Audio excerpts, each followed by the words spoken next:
Okay, first off, my name is Paul Sutton. I am a Commonwealth Imperialist.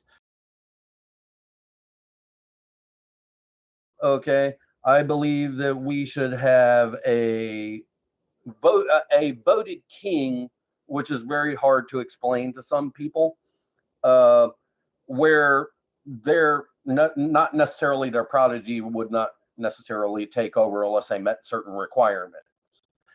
Um, and that goes hand in hand with proprietarianism.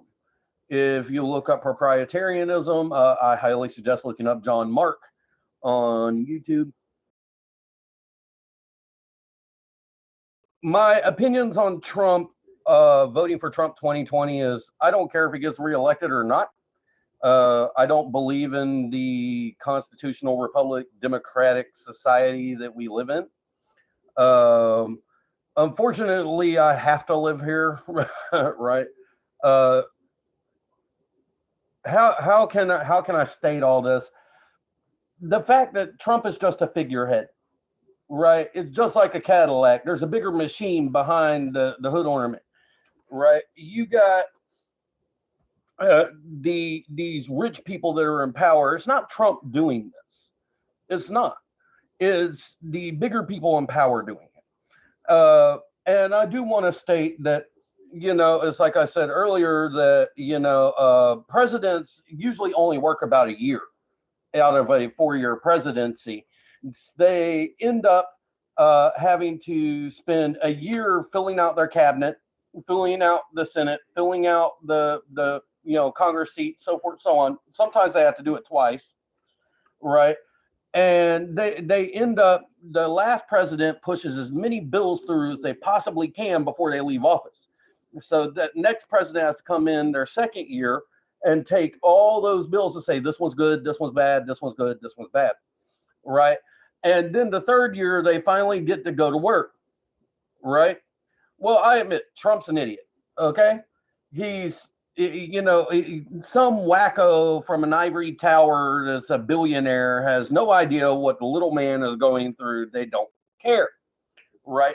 So you've got all these rich wackos that are in the government that have never had a hard time in their life, and they think they know what's best for us, right? And they don't, right? And then that last year, the president has to of his 4 years has to campaign all over again, right? And so he spends that whole last year. So he only really works his third year. So everything Trump is being blamed for is really the first 2 years of it was Obama's bullshit, right? And this goes all the way back to JFK. JFK pushed through a bunch of bills. Next president had to handle them. Then the next president pushed through a bunch of bills. Next president had to handle them, right? And it's worked up the line just like that. And every president is blamed for the last president's fuck ups. Look at Obama.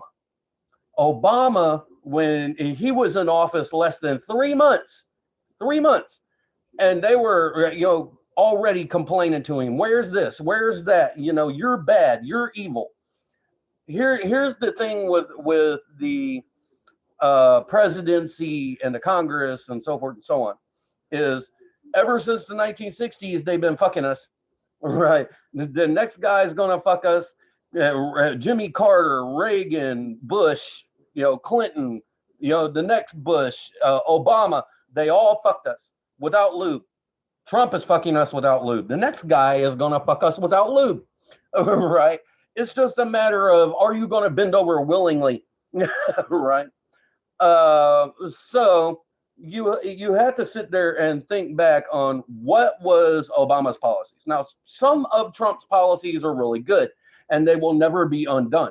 But no idiot from an ivory tower like Trump is going to come in and place these policies as quickly as he did. These policies were already in the works, right? And basically, like I'm saying, there's a bigger machine behind the hood ornament. That's all the president is a hood ornament. Somebody already drafted those policies and he said, these are good. Let's throw them out there, right? And see what happens. The problem is I would rather honestly put a serial killer in office I wish Charlie Manson was still alive. I really would. Because I would make him president, or fucking Ted Bundy, or goddamn Jeffrey Dahmer or somebody. Because these Democrats have bullshit all with them, and they use kids, college kids that have no experience, and they use kids to force their agenda. Like, look at this little Greta Thunberg girl talking about climate change. I study climate science, right? Now, what they're pushing is science, okay, but they're pushing it on a smaller time scale, a very small time scale.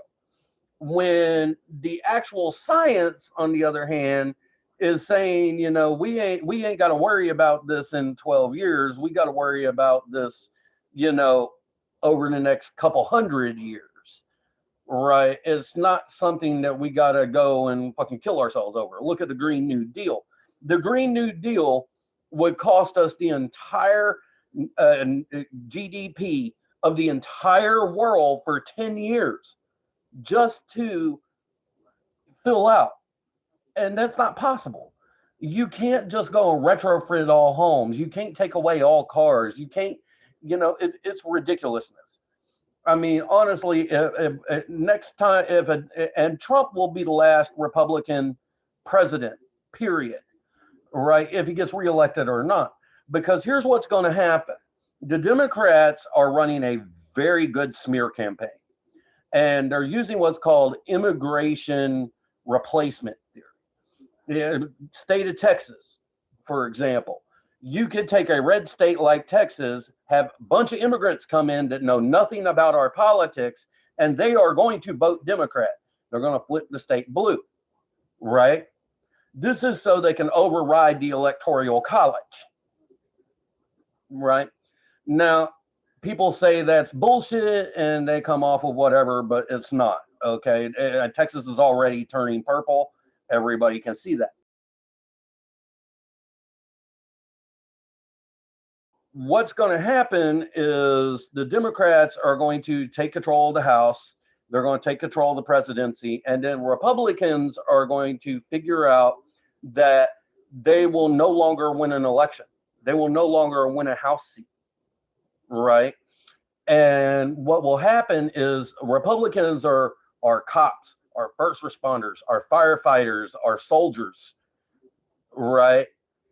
And what's going to happen is the Republicans are the ones with all the guns. They're the ones that are all trained. They're the ones that know how to shoot. All the Democrats are using these little college kids that have probably never picked up a gun in their life. Most of the college kids that do go into the military come out Republican, right? But we're still going to be outnumbered.